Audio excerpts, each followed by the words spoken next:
നമസ്കാരം. ഇന്ന് നമ്മോടൊപ്പം അതിഥിയായി എത്തിയിരിക്കുന്നത് പള്ളിലാങ്കര NSS കരയോഗത്തിൻ്റെ പ്രസിഡന്റ് മുക്കാപ്പുഴ നന്ദകുമാറാണ്.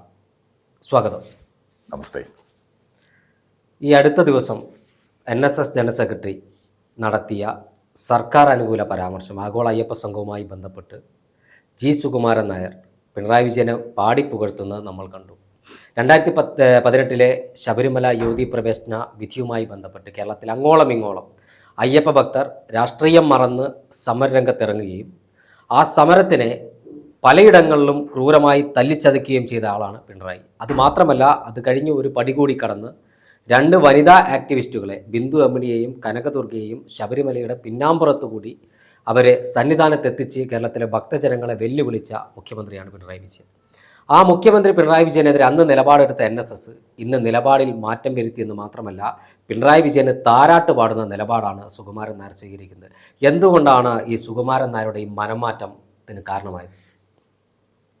സുകുമാരൻ നായരുടെ മനംമാറ്റത്തിന് ഒറ്റ കാരണമാണ്. പുള്ളിയുടെ വ്യക്തിപരമായതും കുടുംബപരമായതുമായിട്ടുള്ള പല കേസുകളിലും പെട്ട് തടവറയിൽ പോകാനുള്ള ഒരു അവസ്ഥ സംജാതമായിട്ടുണ്ട്. അതിൽ നിന്ന് തടിയൂരണമെങ്കിൽ ഇന്ന് പിണറായി സർക്കാർ, സംസ്ഥാന സർക്കാരിൻ്റെ കാൽക്കൽ സാഷ്ടാംഗം പ്രണമിച്ച് നിന്നാൽ മാത്രമേ കഴിയുകയുള്ളൂ. ഇതാണ് അതിൻ്റെ ഒരു പ്രധാന കാരണം. അപ്പോൾ നിങ്ങൾ പറഞ്ഞതുപോലെ ഈ ശബരിമല വിഷയത്തിൽ അന്ന് പിണറായി സർക്കാർ എടുത്ത തീരുമാനങ്ങളിലും നയങ്ങളിൽ നിന്നും ഒരു കടുകിട സർക്കാർ പുറകോട്ട് പോയിട്ടില്ല.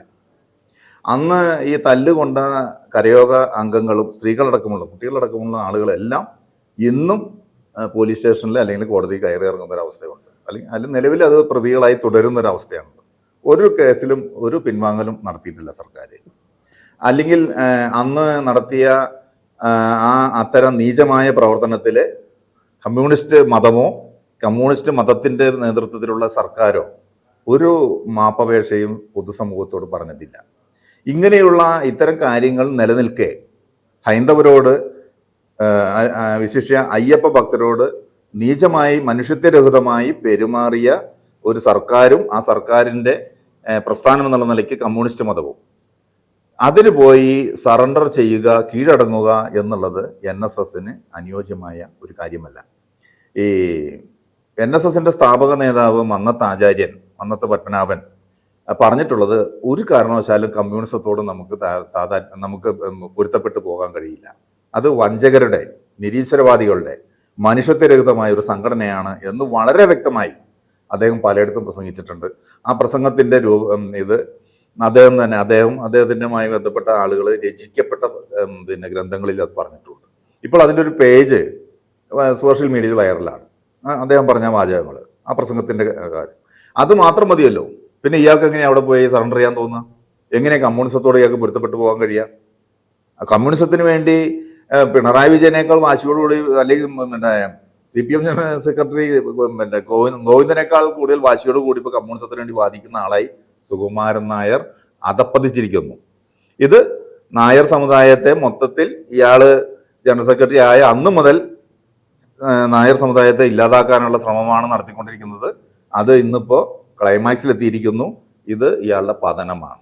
കേരളത്തിലെ ഒരു മന്ത്രി, അതായത് ഗതാഗത വകുപ്പ് കൈകാര്യം ചെയ്യുന്ന KB ഗണേഷ് കുമാർ അടക്കമുള്ളവരാണ് NSSക്കുള്ള പാലം, അതായത് NSS സംഘടനയല്ല, സുകുമാരൻ നായരും CPM തമ്മിലുള്ള പാലം ഗണേഷ് കുമാറാണെന്ന് ചില ആരോപണങ്ങൾ വരുന്നു.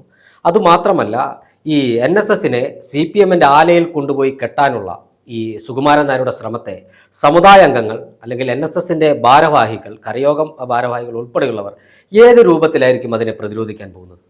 കരയോഗ അംഗങ്ങളിലെ 100% അയാൾക്കെതിരാണ്. കരയോഗ അംഗങ്ങൾ എന്ന് ഞാൻ പറയുന്നത്, അതിൽ നിന്ന് തിരഞ്ഞെടുക്കപ്പെട്ടു വന്ന ആളുകൾ മാത്രമേ ഇയാൾക്ക് സപ്പോർട്ട് ചെയ്യുന്നുള്ളൂ.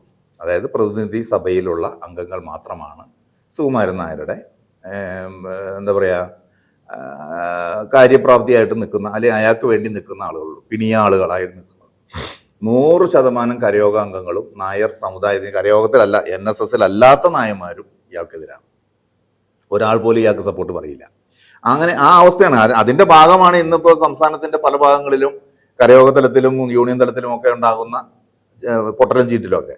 പിന്നെ ഒട്ടുമിക്ക കരയോഗങ്ങളും ചെറിയ രൂപത്തിലെങ്കിലും ഇത് കമ്മിറ്റഡാണ് ആരായിട്ട്, സുകുമാരൻ നായർ എന്ന വ്യക്തിയോട് അതായത് അവരുടെ ആരെങ്കിലും അല്ലെങ്കിൽ ഈ യൂണിയൻ തലത്തിലുള്ള നേതാക്കളുടെ, താലൂക്ക് യൂണിയന്റെ നേതാക്കളുടെ ആരെങ്കിലുമൊക്കെ NSS സ്ഥാപനങ്ങളിലെ ജീവനക്കാരാണ്. അങ്ങനെയുള്ള ജീവനക്കാരുടെ വിഷയം അതെന്തിനാ, ഒരു കരയോഗത്തിൽ തെരഞ്ഞെടുപ്പ് വരുമ്പോൾ പോലും അവരത് ഉപയോഗിക്കുന്നുണ്ട്.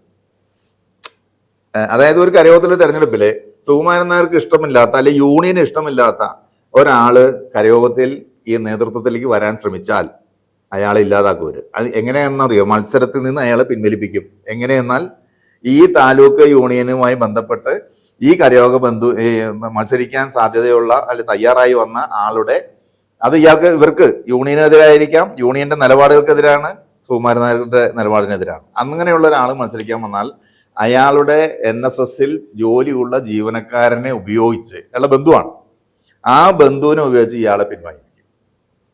അത്രയ്ക്ക് ഭയങ്കര വർക്കാണ് നടക്കുന്നത് ഈ കാര്യത്തിൽ. സുകുമാരൻ നായരുടെ പിണിയാളുകൾക്ക് മാത്രമേ ഇന്ന് NSSന്റെ സ്ഥാനമാനങ്ങളുള്ളൂ. അപ്പോൾ അങ്ങനെയുള്ള ഒരു സ്ഥലത്ത് സുകുമാരൻ നായരെ മാറ്റുക എന്നുള്ളത് ഒരു വിഷയമാണ്.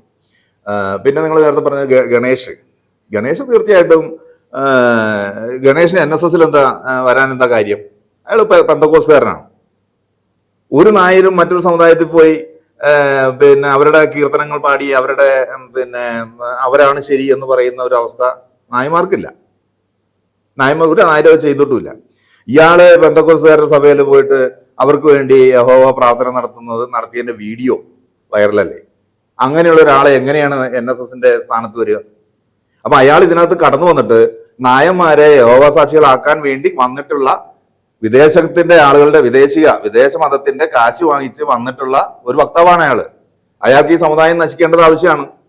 ഈ സമുദായത്തിലെ മുഴുവൻ ആളുകളെ യഹോവ സാക്ഷികളാക്കാൻ വേണ്ടിയിട്ടാണ് ഗണേഷ് കുമാർ കടന്നു വന്നിട്ടുള്ളത്. അല്ലാന്ന് പറയാൻ പറ്റുമോ? ഒരു നായരായി ജനിച്ച ഒരാൾക്ക് മറ്റു മതസ്ഥരുടെ ഇതിൽ പോയി അങ്ങനെ മറ്റു പ്രവാചകരായി നടക്കുന്ന ആളുകൾ NSS വരാൻ പാടുണ്ടോ? അപ്പൊ അയാൾ എന്തിനാ വന്നത്? NSSനെ മൊത്തം യഹോവ സാക്ഷികളാക്കാൻ വേണ്ടി അയാൾ കടന്നു വന്നിട്ടുള്ളത്. അപ്പൊ തീർച്ചയായിട്ടും അയാൾക്ക് ഈ സമുദായം നശിപ്പിക്കാൻ വേണ്ടി നിൽക്കുന്ന സുകുമാരൻ നായരോട് താല്പര്യം കാണും. സുകുമാരൻ നായർ ഇനി അതിൽ വഴങ്ങിയിട്ടാണോ ഈ സമുദായത്തെ ജീർണിപ്പിക്കുന്നത് നമുക്ക് പറയാൻ പറ്റുമോ? കോടിക്കണക്കിന് രൂപയുടെ ആസ്തിയുള്ള നായർ സമുദായ സംഘടന ഒരു സമുദായ അംഗത്തിന് പോലും ദരിദ്രരിൽ നിന്ന് വീണ്ടും ദരിദ്രരായിക്കൊണ്ടിരിക്കുന്ന സമാജമാണ് നായർ സമുദായം. അതിൽ ഒരാൾക്ക് പോലും ഒരു ആനുകൂല്യം കൊടുക്കാതെ അവനെ മതം മാറ്റത്തിന് ഇപ്പോൾ ഇവർ ഉപയോഗിക്കുകയാണോ എന്ന് ഞാൻ സംശയിക്കുന്നു. ഇതൊരു ആരോപണമാണ്.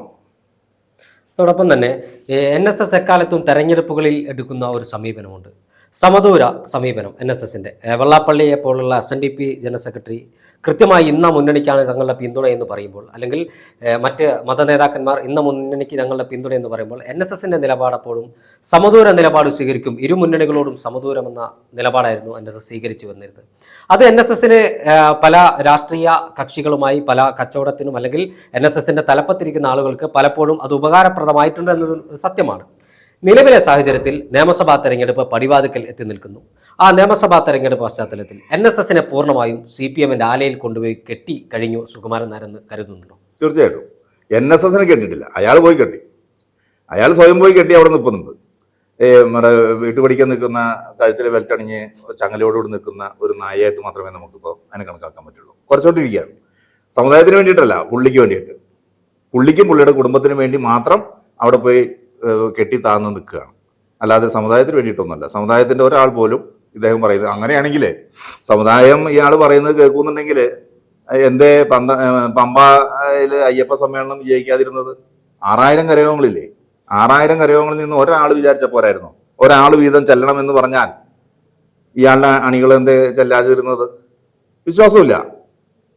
ഈ നിലപാട് അവിടെ മുതൽ ഇയാളിൽ അവിശ്വാസം വന്നു തുടങ്ങി. ആകെ 1% വിശ്വാസമുള്ളൂ. അവർ പോലും പോയില്ല. നമുക്കറിയാലോ, 5000 പേർക്ക് ടിക്കറ്റ് കൊടുത്ത, പ്രവേശനം കൊടുത്ത പമ്പ ഭരണമയ്യപ്പ എന്ന് പറയുന്ന സമ്മേളനത്തിലേക്ക് ചെന്നത് വെറും 500 പേരാണെന്നാണ് നമ്മൾ അറിഞ്ഞിട്ടുള്ളത്, അല്ലേ? അങ്ങനെയാണ് മാധ്യമങ്ങൾ കാണിച്ചത്, ഒഴിഞ്ഞ കസേരകൾ കാണിച്ചത്. അപ്പൊ അത് വന്നതാരാ? 10-25 മന്ത്രിമാരുടെ സ്റ്റാഫ്. അത് തന്നെ ആവും 500 എണ്ണം. പിന്നെ കുറച്ച് സർക്കാർ ജീവനക്കാരും, റവന്യൂ ജീവനക്കാരും, അങ്ങനെ ഫോറസ്റ്റ് ജീവനക്കാരൊക്കെ കുറച്ചാണ്. എന്നിട്ട് ഉച്ചയ്ക്ക് ഊണ് കഴിക്കാൻ ആളുണ്ടായി. കാരണം വഴി കൂടെ പോയ അയ്യപ്പന്മാരെ മുഴുവൻ വലിച്ച് കയറ്റി ഊണ് കൊടുത്തു വിട്ടു. അത് ജ്യോതിഷപ്രകാരം ചില പരിഹാസങ്ങളൊക്കെ പൊതുവെ പറയുന്നുണ്ട്. ഇയാൾക്ക് മുഖ്യമന്ത്രിക്ക് ഏറ്റ ശനി പാപം, ശനി കോപം ത്തിന്റെ പാപപരിഹാര മാർഗമായിട്ടാണ് ആ യജ്ഞം നടത്തിയതെന്നും അതിന് തന്ത്രിയെ വരെ വിളിച്ചോണ്ടുന്നില്ലേ. അതായത് വളരെ ആക്ഷേപിച്ചില്ലേ, ഒരു പെണ്ണുപിടുത്തക്കാരനായി ചിത്രീകരിച്ച തന്ത്രിയാണ് അയാൾ കൊണ്ടായി ആ മുഖ്യമന്ത്രിയെ ആ സമ്മേളനം ആ പരിപാടിയിൽ തിരിതെളിപ്പിച്ചത്. പാപദോഷത്തിന്റെ ഭാഗമായിട്ടാ. അതുപോലെ തൊഴുത്ത്, ക്ലിഫ് ഹൗസിലെ തൊഴുത്ത്, നിരീശ്വരവാദിയായ ഗോവധത്തിന് കൂട്ടുനിൽക്കുന്ന അയാൾ ഗോവധത്തെ അവിടെ ഗോക്കളെ സംരക്ഷിക്കുന്ന ആളായി മാറി. മനസ്സിലാവുണ്ടോ? പിന്നെ കറുപ്പ് നിറം, ശനികോപം മാറ്റാനാണ് കറുപ്പ് നിറത്തെ മറ്റാരും ഉപയോഗിക്കരുത്, മൂപ്പര് തന്നെ ഉപയോഗിക്കണം. മറ്റുള്ളവരുടെ കറുപ്പ് പുള്ളിക്ക് അരിശമാണ്, പക്ഷേ പുള്ളി കറുത്ത കാറിലാണ് സഞ്ചരിക്കും. വാഹനം കറുപ്പായിരിക്കണം എന്ന് ജ്യോതിഷ വിധിയാണ്. മനസ്സിലാവുന്നുണ്ടോ? അപ്പൊ ഇങ്ങനെയുള്ള നിരീശ്വരവാദിയായ ഒരു വിശ്വാസിയുടെ പരിപാടിയിൽ പങ്കെടുത്ത് അയാളിൽ നിന്ന് 1008 പേർക്ക് 1008 ലോകത്തിന്റെ വിവിധ ഭാഗങ്ങളിലുള്ള വിവിധ ദേശങ്ങളിലുള്ള 1008 പേർക്ക് സദ്യ കൊടുക്കണം, ഭക്ഷണം, അന്നദാനം കൊടുക്കണം എന്നാണ് വിധി. ശനിപാപ മാറാനായിട്ട്, ശനികോപം മാറാനായിട്ട് അത് സാധിച്ചു. അപ്പോ അറിഞ്ഞുകൊണ്ട് ഒരു വിശ്വാസിയും, മലയാളിയായ ഒരു വിശ്വാസിയും അവിടെ ഈ പരിപാടിയിൽ പങ്കെടുത്തിട്ടില്ല. കാരണം ഇയാളുടെ ശനിപാപം ഏക്കാൻ, ശനികോപം ഏക്കാൻ ആരെങ്കിലും തയ്യാറാവുമോ? അതാണ് അവിടെ സംഭവിച്ചിട്ടുള്ളത്.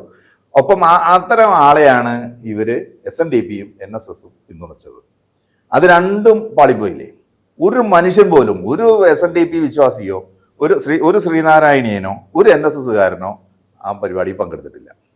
അപ്പൊ പിന്നെ ഇവരെന്തിനാ ആഹ്വാനം ചെയ്ത്? സ്വയമേ സ്വല്പമെങ്കിലും ഉളുപ്പുണ്ടെങ്കിൽ, മാന്യത ഉണ്ടെങ്കിൽ, അന്തസ്സുണ്ടെങ്കിൽ ഈ സ്ഥാനങ്ങൾ രണ്ടുപേരും രാജിവെക്കണം എന്നാണ് ഞാൻ പറയാം. SNDP രാജിവെക്കണം, NSS രാജിവെക്കണം. കാരണം ഒരു അണിയും തയ്യാറായില്ല. നേരെ ബദല് പന്തളത്ത് നടന്ന മഹാസമ്മേളനം കൊട്ടാരത്തിന്റെ ആഭിമുഖ്യത്തില്, പന്തളം കൊട്ടാരത്തിന്റെ ആഭിമുഖ്യത്തിൽ നടന്നുകൊണ്ടാണ് അത് വിജയിച്ചത്. പന്തളം കൊട്ടാരവും NSSും എന്ത് പറഞ്ഞാലും അതനുസരിക്കാൻ തയ്യാറായി ഇവിടെ വിശ്വാസികളുണ്ട്. നായർ ഭേദമന്യേ, സമൂഹ ഭേദമന്യേ, ഹിന്ദുക്കളുടെ കെട്ടായി തയ്യാറ്. അതാണ് നമ്മൾ അന്നത്തെ 2018-19 കാലത്തെ ആ അയ്യപ്പ നാമജപ പ്രതിഷേധ സമരങ്ങൾ വിജയിക്കാനുണ്ടായ കാരണം. അതിനിടയ്ക്ക് പിന്നെ പലരും ഓടിക്കേറി വന്ന് തല്ലും കൊട്ടുമ്പോഴൊക്കെ മാറി എന്നുള്ളത് വേറെ വിഷയം. അങ്ങനെ പന്തളം കൊട്ടാരത്തെ കേരളത്തിലെ ഹൈന്ദവ വിശ്വാസികൾ വല്ലാതെ വിശ്വസിക്കുന്നുണ്ട്. അവർ ഒരു നിലപാടെടുത്താൽ ആ നിലപാടിന് സ്ഥിരീകരണമുണ്ട്, അത് അവസാനം വരെ വിശ്വാസിക്ക് വേണ്ടിയുള്ളതാണ് എന്നുള്ള ഉത്തമ ബോധ്യമുള്ളതുകൊണ്ടാണ് കേരളത്തിലെ സനാതന ധർമ്മ വിശ്വാസികൾ അവരെ വിശ്വസിച്ച് നിൽക്കുന്നത്.